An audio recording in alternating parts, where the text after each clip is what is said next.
আমি আওয়ামী লীগকে সালাম দেই না, কারণ আওয়ামী লীগকে আমি মুসলিম মনে করি না। আওয়ামী লীগকে আমি আওয়ামী লীগ আগে আপনি ইয়া করে দেন না ভাই, আপনি তো মুসলমান না, আপনি তো নাস্তিক, আপনি তো নাস্তিক, আপনি নাস্তিক, আপনি নাস্তিক, আপনি নাস্তিক, আমার আপনাকে নাস্তিক মনে হচ্ছে, আপনাকে মুসলমান মনে হচ্ছে না।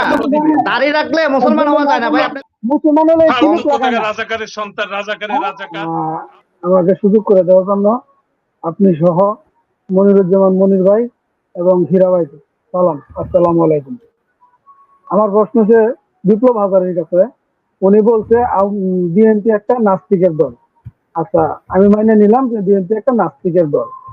আচ্ছা, নাস্তিকের মধ্যে কিছু থাকে, আপনি কি শুধু ওই দুইজনকে সালাম দিলেন, আমাদের দেন নাই না? না, আমি আওয়ামী লীগকে সালাম দেই না, কারণ আওয়ামী লীগকে আমি মুসলিম মনে করি না। আওয়ামী লীগকে আমি আওয়ামী লীগ আগে আপনি ইয়া করে দেন। না ভাই, আপনি তো মুসলমান না, আপনি তো নাস্তিক, আপনি তো নাস্তিক, আপনি একটা নাস্তিক, আপনি নাস্তিক, আপনি নাস্তিক, আমার আপনাকে নাস্তিক মনে হচ্ছে, আপনাকে মুসলমান মনে হচ্ছে না। দাড়ি রাখলে মুসলমান হওয়া যায় না ভাই, আপনি তো লেবাসদারি মুসলমান, আপনি নাস্তিক, আপনি নাস্তিক একটা, আপনি নাস্তিক, আপনি নাস্তিক, আপনি নাস্তিক মিয়া, আপনি নাস্তিক, আরে ভাই আপনি কাফেরের বাপ, আপনি কাফেরের বাপ, কাফেরের বাপ, দাড়িওয়ালা শয়তান আপনি।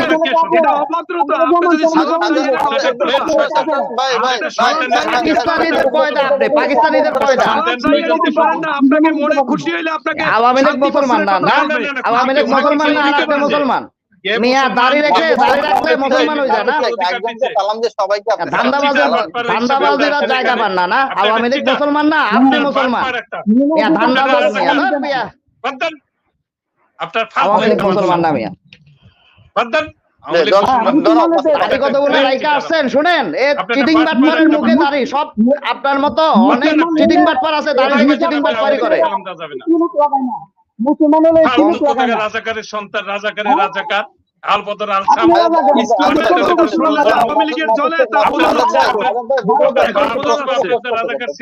আওয়ামী লীগ মুসলমান না, আর আপনারা মুসলমান, আপনারা পিনাকির অনুসারী, আপনারা মুসলমান না। আপনাকে জুতা পিটা করা উচিত জানেন, দাড়ি রেখে আসছেন মিয়া এখানে ফালতু কথাকার জন্য। দাড়ি দেখলে বলৎকার করেন মিয়া, আপনি তো বলৎকারী মোল্লা, আপনি দাড়ি রাখা বলৎকারী যতজনে করছে সবার মুখে দাড়ি। হ্যাঁ, বলৎকার যতজন করছে, আপনি বলৎকার, আপনি তো বলৎকারী করেন, আপনি বলৎকার করেন, বলৎকার করেন আপনি। মুসলমান সালাম, আমরা মুসলমান না, আওয়ামী লীগ বলে মুসলমান না, ফালতু কথাকার জন্য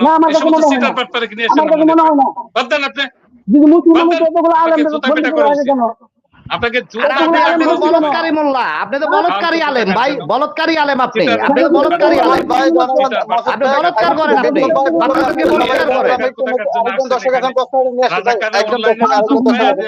আমার প্রথম প্রশ্ন আবুল কালাম আজাদ সাহেবের কাছে। আবুল কালাম আজাদ সাহেব বলেছেন আমাদের বাংলাদেশে গরিব ভিক্ষুক উনি চোখে দেখেন না। তো আমি ওনার কাছে জানতে চাচ্ছি, 2 মাস আগে আমাদের যখন বাংলাদেশের মানুষ যখন মাছের কাটা খাইছে, মুরগির হাড্ডি খেয়েছে, তখন উনি কি এগুলো কি গরিব দেখে নাই? এগুলো কি দেখে না? এগুলো কি গরিব না?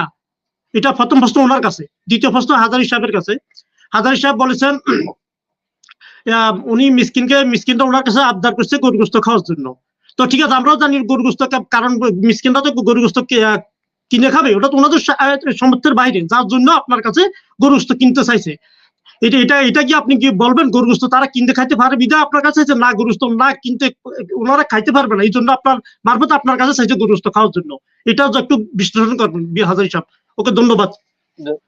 ধন্যবাদ। আব্দুল হাকিম। সম্মানিত সঞ্চালক এবং বিজ্ঞ আলোচক বৃন্দ, আসসালামু আলাইকুম। বিপ্লব হাজারী সাহেবের যে কথা দিয়ে আমি একটু শুরু করতে চাই। উনি প্রথম কথাটাই বলেছিলেন আজকের বক্তব্যে যে নারী দেখলে ফজল সাহেব গরম হয়ে যান। কথাটা অন্যভাবে বলা যেত ভাই, একটু ভদ্রভাবে বললেও ভালো হতো, কিন্তু একেবারে এতটা খোলামেলা বলা বোধহয় ঠিক হয়নি। এই ধরনের কথা কখনো বলে না, চ্যালেঞ্জ দিলাম, এটা মিথ্যাচার করে, একটু পরে আমি ধরতেছি। হ্যাঁ বলবেন মনির ভাই, মনিরুজ্জামান মনির ভাই, আপনারা বলবেন, আমাদেরকে, আমরা 30 সেকেন্ড সময় পাই, আমাদের সময় ইন্টারফেয়ার করবেন না, আমাকে একটু বলতে দেন। আসলে একজন সিনিয়র সিটিজেন এবং একটা বৃহৎ দলের দ্বিতীয় সর্বোচ্চ নীতি নির্ধারক, উনি কথা মিডিয়াতে এসে বলবেন, এটা আসলে বিশ্বাস করার মতো নয় বিপ্লব হাজারী সাহেব, এটা অবিশ্বাস্য এবং অযৌক্তিক কথা। আচ্ছা, এখন দ্বিতীয়ত যেটা এই যে মানুষ সুখে নেই, আসলে ভাই মানুষ না খেয়ে মারা যায় না, এটা সত্য, কিন্তু সকল কিছু সুষম বন্টনের অভাবে মানুষ না খেয়ে মারা যায়। জিনিসের অভাবে মারা যায় না, কিন্তু সকল পণ্যের সুষম বন্টনের অভাবে মানুষ না খেয়ে মারা যায়। যেমন আজকে উদাহরণস্বরূপ বলি, ফিলিস্তিনে যে এত বোমা ফেলা হচ্ছে, কোনো মানুষ কি না খেয়ে মারা গেছে এটা শুনছেন কেউ এখনো এই 6 মাসে? শোনেন নাই, কারণ ওখানে সুষম বন্টন হচ্ছে। তো আমাদের যে সমস্যাটা, আমাদের দেশে সবকিছু সুষম বন্টন হচ্ছে না। সুষম বন্টন না হওয়ার পিছনে আমরা অনেকে কেউ সুখে আছে, কেউ সুখে নাই। আর বিপ্লব হাজারী সাহেব একটা কথা আপনারা শুনেছেন কিনা আমি জানি না, এই এখন প্রতি এলাকায় গোস্ত খাওয়ার সমিতি হয়, এটা কি আপনারা জানেন কিনা আমি জানি না। প্রত্যেকটা মানুষ প্রতি সপ্তাহে তার সামর্থ্য অনুপাতিক হারে তার সন্তানের মুখে এক টুকরো রোজার ঈদে গোস্ত উঠাই দেওয়ার জন্য 20 টাকা 50 টাকা, যার একটু সামর্থ্য সে 100 টাকা করে জমা করে, একজনের কাছে জমা করে। 1 বছর শেষে যখন এটা 5000 বা 5200 টাকা অথবা কারো 2500 টাকা হয়, কারো 1500 টাকা হয়, এই টাকা তারা একত্রিত করে একটা গরু কিনে আনে বাজার থেকে। কেউ 1 কেজি পায়, কেউ 1.5 কেজি পায়, কেউ 2 কেজি পায়। যারা 5000 টাকা জমায় তারা হয়তো 6-7 কেজি পায়। এইভাবে জমানো হয়। কোনো মানুষের পক্ষে একত্রে টাকা জমিয়ে 1 কেজি মাংস কেনা কারো পক্ষে সম্ভব নয়। বিপ্লব হাজারী সাহেব, আমাকে 4 কেজি মাংস কিনতে হয়েছে, 1 বছর সময় লেগেছে 4 কেজি মাংস কিনতে, 2500 টাকা জমাতে। এটা আমার কথা আমি বলছি। তাহলে আমার মতো আর অনেকেই আছে যারা এটা করছে, একসঙ্গে এটা সম্ভব হচ্ছে না, এটা আমরা পারতেছি না একসঙ্গে কিনতে। এই জন্য আমরা চাচ্ছি যে আপনি বলছেন যে উন্নয়ন হয়েছে, ঠিক আছে উন্নয়ন হয়েছে, তাহলে সুষম বন্টন করেন, এটা আমরা সুষম বন্টন চাই। এটা গেল। আর অপ্রাসঙ্গিক একটা বিষয় আপনার মাধ্যমে একটু তুলে ধরতে চাই মনির ভাই, এই বিষয়টা আসলে কতটা যৌক্তিক এবং সত্য এটা আমার একটু জানার ইচ্ছা।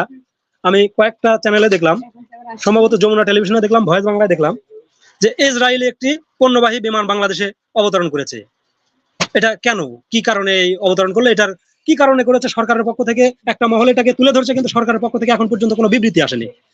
ইসরায়েলি বিমান কেন বাংলাদেশের এয়ারপোর্টে ল্যান্ড করলো, এটা তো এখনো বুঝে আসে না। বা বাংলাদেশের সঙ্গে তো ইসরায়েলের কোনো কূটনৈতিক সম্পর্ক নেই আমাদের। ধন্যবাদ মনির ভাই, এটা একটু তুলে ধরবেন এই আপনার আলোচকদের মাধ্যমে, আমি জানতে, আপনার মাধ্যমে আলোচকদের কাছে আমি জানতে চাই। ধন্যবাদ। আজাদ ভাই একটু আরেকজন দর্শক আছেন, প্রশ্নটা করতে দেন। এমআর খান আনমিউট করে প্রশ্ন করেন। এমআর খান। হ্যাঁ, শোনা যাচ্ছে? Thank you. আমি যারা আজকে উপস্থিত আছেন তাদের সবাইকে সালাম জানাচ্ছি, আসসালামু আলাইকুম ওয়া রাহমাতুল্লাহ। তবে বিশেষ করে আমি সালাম জানাচ্ছি আবুল কালাম আজাদ স্যার এবং আমার প্রিয় বিপ্লব হাজারী স্যারকে, কারণ ইসলামের সেবা বাংলাদেশে তারাই সবচেয়ে বেশি করেছে। কারণ ইসলামিক ফাউন্ডেশন বঙ্গবন্ধু করেছে, মাননীয় প্রধানমন্ত্রী দেশরত্ন শেখ হাসিনা 540টি মডেল মসজিদ করেছে, কওমি মাদ্রাসার স্বীকৃতি আওয়ামী লীগ দিয়েছে, এবং সৌদি আরব থেকে হচ্ছে মক্কা মদিনার ইমামদেরকে আওয়ামী লীগ আনে। সুতরাং ইসলামের সেবা আওয়ামী লীগ অবশ্যই অন্য দলের চেয়ে অনেক অনেক বেশি করেছে।